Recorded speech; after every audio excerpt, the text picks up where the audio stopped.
உதகை நகர்மன்ற மாதாந்திர கூட்டத்தில் திமுக மற்றும் காங்கிரஸ் கட்சியின் உறுப்பினர்கள் ஒருமையில் பேசி வாக்குவாதத்தில் ஈடுபட்டதால் சலசலப்பு ஏற்பட்டது. உதகையில் நடைபெற்ற நகர்மன்ற கூட்டத்தில் திமுக கவுன்சிலர் ரவி பேசியபோது காங்கிரஸ் மன்ற உறுப்பினர் குறுக்கிட்டு திமுக மன்ற உறுப்பினர் தன்னை குற்றம் சாட்டுவதாக கூறி வாக்குவாதத்தில் ஈடுபட்டார்.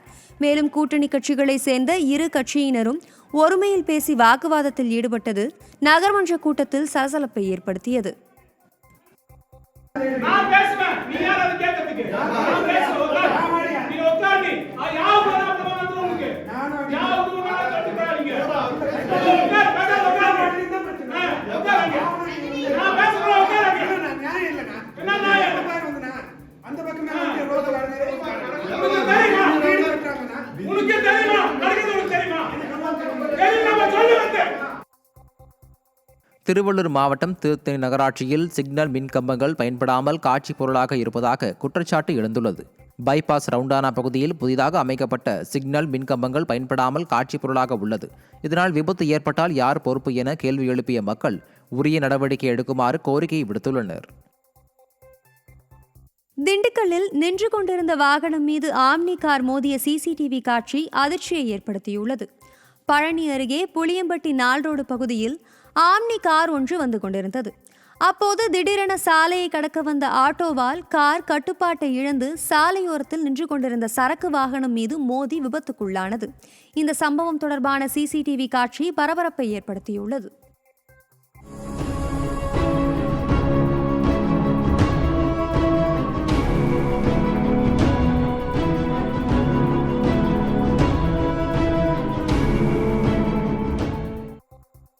தருமபுரி மாவட்டம் பாலக்கோட்டில் ஸ்ரீ புதூர் மாரியம்மன் திருவிழாவை முன்னிட்டு எருதுவிடும் விழா வெகு விமர்சையாக நடைபெற்றது. பாலக்கோட்டில் ஸ்ரீ புதூர் மாரியம்மன் மாசி மாத திருவிழாவின் 4ஆம் நாளை முன்னிட்டு நடைபெற்ற எருதுவிடும் விழாவில் 12 கிராமங்களைச் சேர்ந்த காளைகள் கலந்து கொண்டு ஓடின. சீறி பாய்ந்து வந்த காளைகளை இளைஞர்கள் அடக்குவதற்காக விரட்டி சென்றனர். எருதுவிடும் விழாவை ஏராளமான கிராம மக்கள் கண்டு களித்தனர்.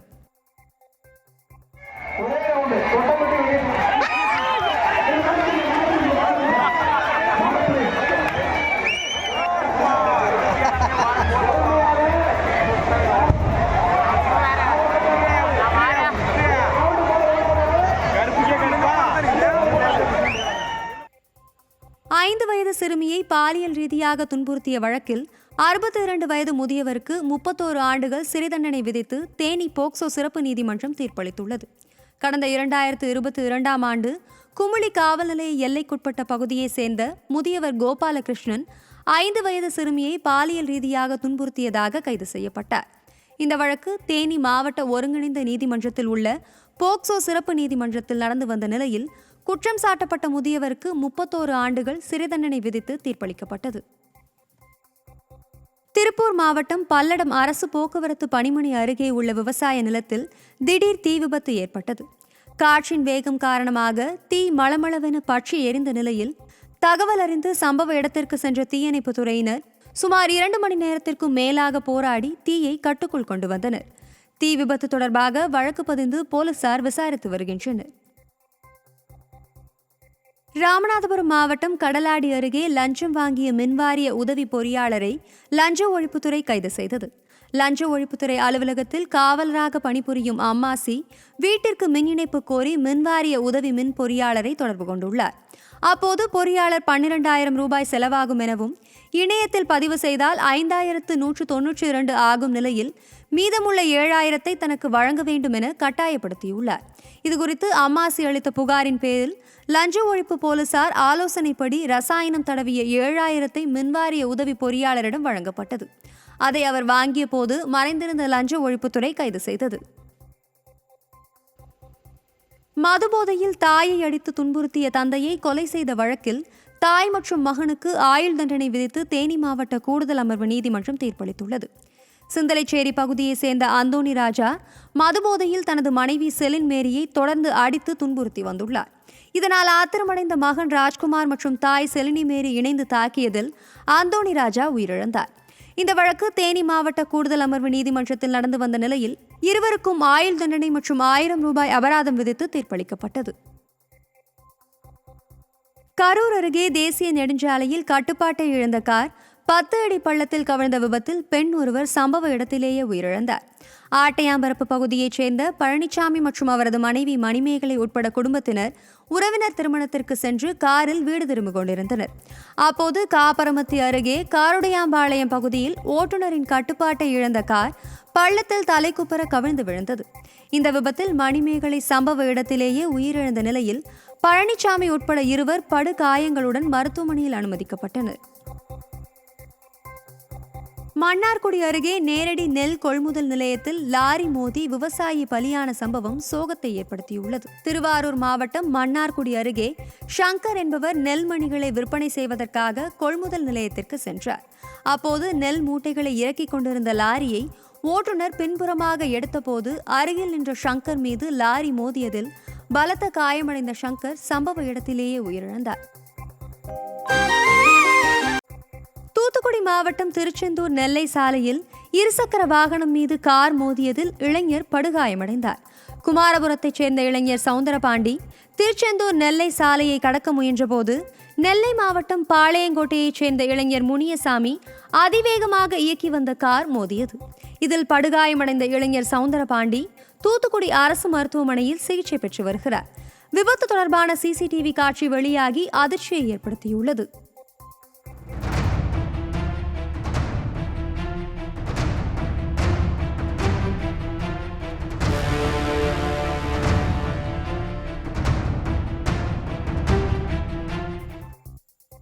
கோவை மாவட்டம் கரியாம்பாளையம் துணை மின் நிலையத்தில் உள்ள மின்மாற்றியில் பயங்கர தீ விபத்து ஏற்பட்டது. அன்னூர் அடுத்த கரியாம்பாளையம் பகுதியில் செயல்படும் துணை மின் நிலையம் மூலம் அன்னூர் நகரம், கெம்பநாயக்கன்பாளையம், நல்லிச்செட்டிப்பாளையம் உள்ளிட்ட பகுதிகளுக்கு மின் விநியோகம் செய்யப்பட்டு வருகிறது. இந்நிலையில் துணை மின் நிலையத்தில் உள்ள மின்மாற்றி திடீரென தீப்பிடித்து எரிந்ததால் பரபரப்பு ஏற்பட்டது. தகவல் அறிந்து சென்ற தீயணைப்பு வீரர்கள், மின்வாரிய ஊழியர்கள் நீண்ட நேரம் போராடி தீயை அணைத்தனர். கள்ளக்குறிச்சி மாவட்டம் திருக்கோவிலூர் பகுதியில் முத்து என்பவர் ஸ்டுடியோ ஒன்றின் முன்பு தனது இருசக்கர வாகனத்தை நிறுத்திவிட்டு சென்றுள்ளார். திரும்பி வந்து பார்த்தபோது வாகனம் காணாமல் போன நிலையில் மர்ம நபர் ஒருவர் கள்ளச்சாவியை போட்டு வாகனத்தை திருடிச் செல்லும் சிசிடிவி காட்சி வெளியாகி அதிர்ச்சியை ஏற்படுத்தியுள்ளது. திருக்கோவிலூர் பகுதியில் தொடர்ந்து வாகனங்கள் திருடு போகும் நிலையில் குற்றவாளிகளை கைது செய்ய முடியாமல் விடியா அரசின் காவல்துறை திணறி வருவதாக பொதுமக்கள் குற்றம் சாட்டியுள்ளனர். ராணிப்பேட்டை மாவட்டம் முத்துக்கடை பேருந்து நிலையத்தில் திரண்ட பார்வையற்ற மாற்றுத்திறனாளிகள் விடிய அரசு தேர்தல் நேரத்தில் கொடுத்த வாக்குறுதிகளான 9 அம்ச கோரிக்கைகளை நிறைவேற்ற வலியுறுத்தி ஆர்ப்பாட்டம் நடத்தினர். ராணிப்பேட்டை மாவட்டத்தில் குடிசை வீடு திடீரென தீப்பிடித்து எரிந்த சம்பவம் அதிர்ச்சியை ஏற்படுத்தியுள்ளது. கலவை பேரூராட்சிக்குட்பட்ட இருளர் குடியிருப்பு பகுதியில் வசித்து வரும் சாவித்ரி என்பவர் மின்சாரம் இல்லாததால் மண்ணெண்ணெய் விளக்கேற்றி வைத்து படுத்துள்ளார். இதில் எதிர்பாராத விதமாக குடிசையின் ஓலையில் திடீரென தீப்பற்றி எரிந்து குடிசை முழுவதும் சேதமானது. தகவல் அறிந்து சம்பவ இடத்திற்கு வந்த தீயணைப்புத் துறையினர் நீண்ட போராட்டத்திற்கு பிறகு தீயை அணைத்தனர். கோவை மாவட்டம் மேட்டுப்பாளையத்தில் விபத்து ஏற்படுத்தி உரிய இழப்பீடு வழங்காத தமிழக அரசின் 4 பேருந்துகள் நீதிமன்ற உத்தரவுப்படி ஜப்தி செய்யப்பட்டது. ஈரோட்டிலிருந்து உதகை நோக்கி வந்த அரசு பேருந்து மோதிய விபத்தில் கந்தசாமி என்பவர் உயிரிழந்தார். இதுகுறித்த வழக்கில் உயிரிழந்தவரின் குடும்பத்திற்கு அரசு போக்குவரத்து கழகம் 17 லட்சம் ரூபாய் இழப்பீடாக வழங்க வேண்டுமென மேட்டுப்பாளையம் நீதிமன்றம் உத்தரவிட்டது. ஆனால் அந்த பணம் வழங்கப்படாததால் பாதிக்கப்பட்டவர்கள் நீதிமன்றத்தில் முறையிட்டதை தொடர்ந்து பேருந்துகளை ஜப்தி செய்து நீதிமன்றம் உத்தரவிட்டது. திருவண்ணாமலை மாவட்டம் போலூர் ஒருங்கிணைந்த வேளாண்மை உதவி இயக்குநர் அலுவலகம் முன்பு கட்சி சார்பற்ற விவசாய சங்கம் சார்பில் விடியா திமுகவின் வேளாண் பட்ஜெட்டை கண்டித்து வாழை இலையில் சாப்பிட்டு ஆர்ப்பாட்டம் நடைபெற்றது. வேளாண் துறை பட்ஜெட் நிதிநிலை அறிக்கையில் விவசாயிகளுக்கு எதையும் அறிவிக்காததால் ஏமாற்றம் அடைந்துள்ளதாக விவசாயிகள் காட்டமாக தெரிவித்தனர்.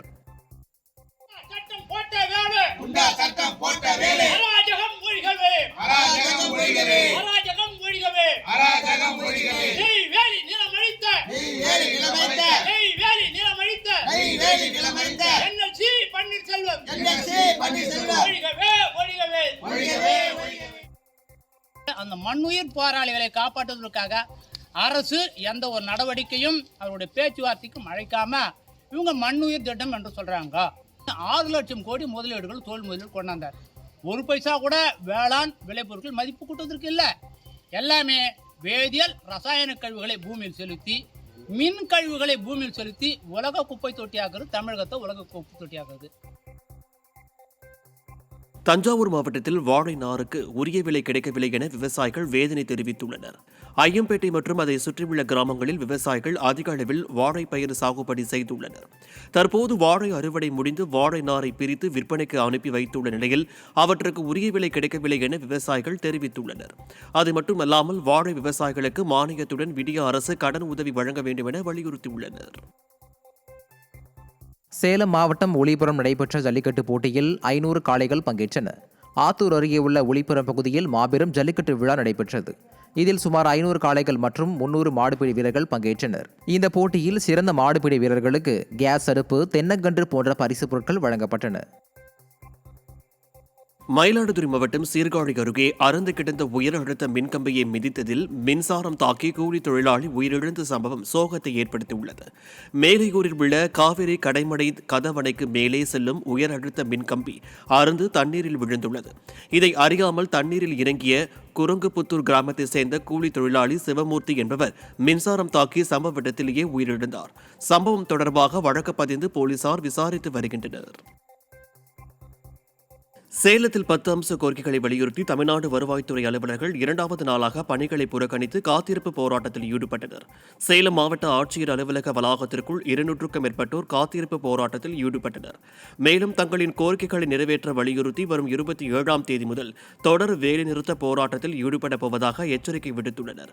இந்த போராட்டத்தால் அலுவலகத்தில் உள்ள அனைத்து சேவைகளும் பாதிக்கப்பட்டதாகவும் தெரிவித்தனர். திண்டுக்கல் மாவட்டத்தில் கோவிலில் தரமற்ற முறையில் உணவுப் பொருட்களை விற்பனை செய்த கடைகளுக்கு அதிகாரிகள் சீல் வைக்க உத்தரவு அளித்தும் விடியா திமுக ஆட்சியால் தொடர்ந்து கடைகள் நடைபெற்று வருவதாக பொதுமக்கள் குற்றம் சாட்டியுள்ளனர். கோட்டை மாரியம்மன் கோவிலின் பக்தர்கள் மற்றும் பொதுமக்களுக்கு தரமற்ற முறையில் உணவு விற்பதாக புகார் எழுந்துள்ளது.